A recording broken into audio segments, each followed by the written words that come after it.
Hi everybody, this is Adam Penna at RAPID TCT 2021, and I'm here with Amy Alexander from the Mayo Clinic. Amy, how you doing today? Doing great, Adam. Thanks for having me. Yeah, thank you for stopping by. Absolutely. So how has your experience been with this year's RAPID TCT? Well, I've been doing a lot of that and Mm, I think it's because this is the first conference that many of us have been to since the onset of COVID. yeah, And whether we want to believe it or not, we maybe missed the human interaction.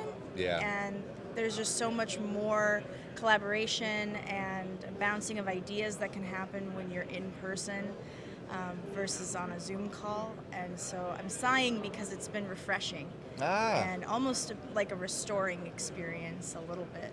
yeah, It's been going really well. it's good to be here. It's good to be here Good to with be you. here. Yes, Yes. yeah. I think I probably took it for granted in years past, so I appreciate it a bit more now. Yeah, a little bit of gratitude. It's great to see the community. It's great to see the technology and Yeah. actually be face to face to be able to hold the parts, see the Yeah. new technologies out there, hear about what people are doing. Is Mhm. there anything that's piqued your interest with the technologies out there? Absolutely. So I'm a purist when it comes to the ISO standard for terminology and Mhm. additive. Um, Dr. Nicole Wake and I co-published a paper earlier this year about please utilize the standardized terms in your research when you're publishing for medical papers. And we want to make sure that people are not confusing trademark terms with the terms from the standard. Standards, We very want to use the important. standard terms. Yes. Yeah, and so the reason I'm bringing that up is because what was so impressive to me is that you're seeing more and more companies take a hybrid approach to development and pulling elements from maybe one or two of the seven types of printing and converting it into a new type of printing. And it's kind of boggling my mind a little bit because I'm like, well, wait, is it binder jetting or is it powder bed fusion? What are we Ah, doing here? sure. And they're like both.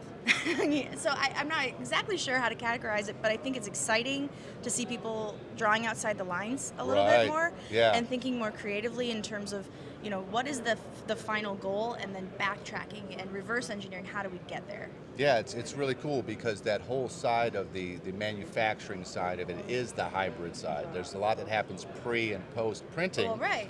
So Yeah, the being able to incorporate all the technologies going forward, it's starting to happen, it and those is. standards are very important, but we need more applications to create standards. Right. So how's that been going on the health side? Have you seen a lot of new standards that are making that happen? There have not been a lot of new standards released that come to mind immediately, but we are getting closer. We're Mhm. getting closer. There's been a release of a guidance document by the FDA that was in December 2017. 3D printing in medicine. What should you care about? Yeah. What should you be working on? What should you be looking at? What kind of quality do you want to maintain? And what kind of regulation will you be under?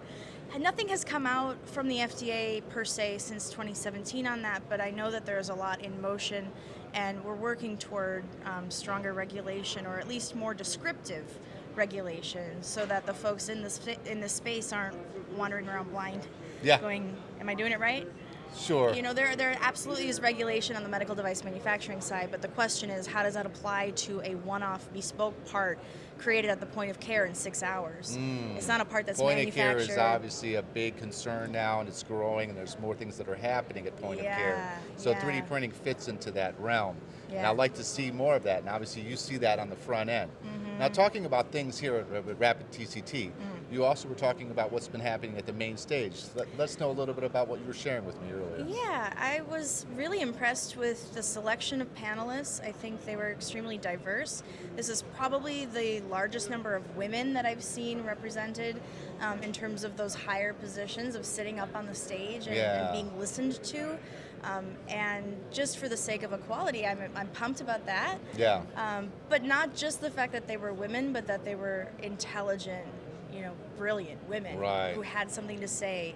And they were found and selected by SME to go up there and do that. And I really enjoyed listening to everyone's insights on the main stage panels. Yeah, and it was wonderful to host the Women in 3D Printing event here on the show floor. So that was a Yeah, great thing too last night. yeah, It that was was a good time. awesome. Well, Amy, thank you so much for stopping by and visiting us today at Rapid TCT. Yeah. And everyone, thank you for joining us. This is Adam Penna from Rapid TCT 2021, and thank you for joining us.